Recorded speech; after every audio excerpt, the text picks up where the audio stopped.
이제 품목별 원산지 기준에서 가장 중요한 거는 제품이기도 하지만은 제품의 생산에 투입되는 원재료입니다. 그래서 그 원재료에 대해서도 재료가 영내산이냐, 원산지 재료냐, 아니면은 역외산이냐, 비원산지 재료냐, 요거를 구분하는 것이 매우 중요하다라는 거죠. 왜냐면은 원산지 재료라고 한다면은 당연하게 품목별 원산지 기준을 판단할 필요 없이, 고민할 필요 없이 그 제품에 투입되는 원재료가 모두 원산지가 영내산이니까 그게 제품의 원산지 또한 영내산이 되는 거고요.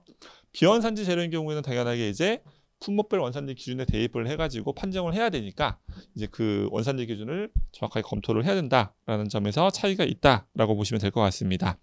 그래서 이제 교재 91페이지 보시면은 결국은 재료를 조달하는 유형이 국내에서 조달하느냐, 아니면은 수입하느냐, 아니면은 정말로 제조자가 원재료까지 자가 제조하느냐, 이렇게 세 가지 유형을 가지고 분석하고 있다라는 거죠. 그래서 국내 조달했다고 해서 재료가 원산지 재료다, 그게 아니라는 겁니다. 실무적으로는 국내 조달이든 수입이든 자가 생산이든 간에 FTA 협정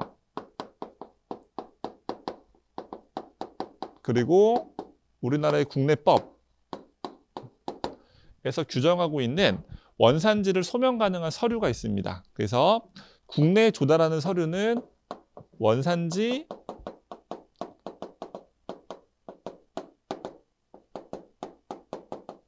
포괄 확인서라는 양식이 있고요.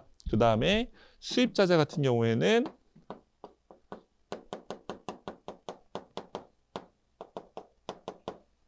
원산지 증명서라는 양식이 있습니다. 그래서 협정하고 국내법에 따라 가지고 규정하고 있는 양식들인데, 결국은 국내 조달한 원재료 같은 경우에는 원산지 포괄 확인서를 통해서 이 원재료가 원산지가 영내산입니다, 원산지 재료입니다라는 걸 소명하지 못하면은 모두 다 비원산지 재료로 분류가 된다라고 이해하시면 될 것 같고요.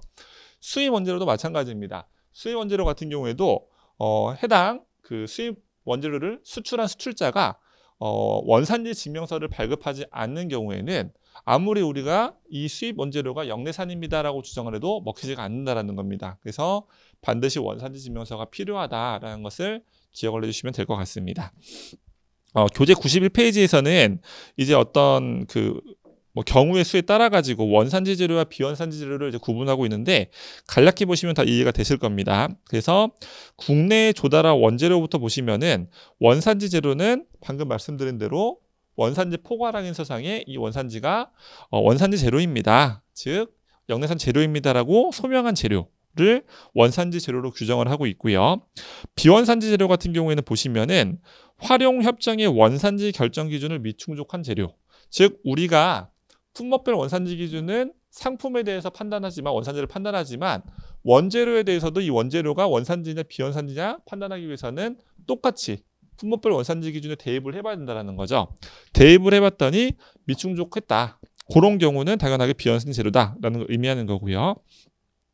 아예 유통 과정이 복잡해가지고 원산지를 확인할 수가 없는 경우도 비원산지 재료다. 그리고 세 번째는 원산지 결정 기준은 충족하였으나 원산지 확인서를 미확보한 재료, 즉 품목별 원산지 결정 기준은 충족을 했는데 국내 조달, 즉 국내에서 해당 원재료를 공급한 자가 원산지 포괄 확인서를 발급하지 않는 경우, 즉 소명 가능한 양식이 없는 경우에는 그것도 어쩔 수 없이 비원산지 재료로 보겠다라는 겁니다.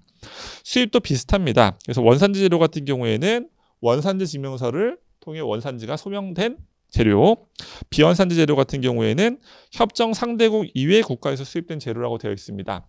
이거는 이제 계속 말씀을 드리지만은 FTA에서 중요한 거는 영역입니다. 그래서 한국하고 중국이 있다고 한다면은 한중 FTA에서는 한국의 영역과 중국의 영역이 영내입니다. 그래서 중국산 원재료를 가지고 한국에서 제품을 만든 다음에 이렇게 수출하는 경우에는 이건 당연하게 중국에서 만들어진 원재료이기 때문에 영내산 원재료로 인정을 받을 수가 있습니다. 그거를 뜻하는 것이 바로 협정 상대국 이외의 국가에서 수입된 재료다라는 겁니다. 만약에 한중 FTA에서 우리가 미국산 원재료를 수입해가지고 만든 다음에 중국으로 보냈다, 이러면은 당연하게 한국과 중국 FTA 영역 내에 속하지 않은 원재료라는 거죠. 요겁니다. 그래서 협정 상대국 이외 국가에서 수입된 재료 이런 거는 당연하게 한중 FTA상에서는 비원산지로밖에 인식이 안 된다라고 이해해 주시면 되는 부분이고요. 두 번째, 협정 상대국에서 원산지 결정 기준을 충족한 재료이나 원산지 증명서 미보유 재료 마찬가지입니다. 원산지 결정 기준을 판단해 봤더니 이거는 원산지 재료이긴 한데 결국은 수출자가 원산지 증명서를 발행 안 했으면은 말짱 도루묵이다라는 부분이고요. 세 번째, 협정 상대국에서 수입한 재료이나 원산지 결정 기준을 미축 충족한 재료. 즉 한중 FTA상에서 중국에서 수입한 재료이긴 한데 얘네가 수입한 재료가 원산지 결정 기준을 충족을 못한 경우예요. 당연하게 그러면은 원산지 증명서도 발행이 안 됐겠지만 어찌됐든 간에 해당 원재료도 비원산 재료로 보겠다라는 겁니다. 자가 생산 재료 같은 경우에는 당연하게 이제 만든 제조자가 이 제품이 원산지가 영내산이냐 원산지 재료냐 비원산지 재료냐를 판단하기 위해서는 결국은 품목별 원산지 기준에 대입할 수밖에 없습니다. 그래서 판정을 해본 결과 충족을 하면은 원산지, 미충족하는 경우에는 비원산지다라고 기억을 해주시면 될 것 같습니다.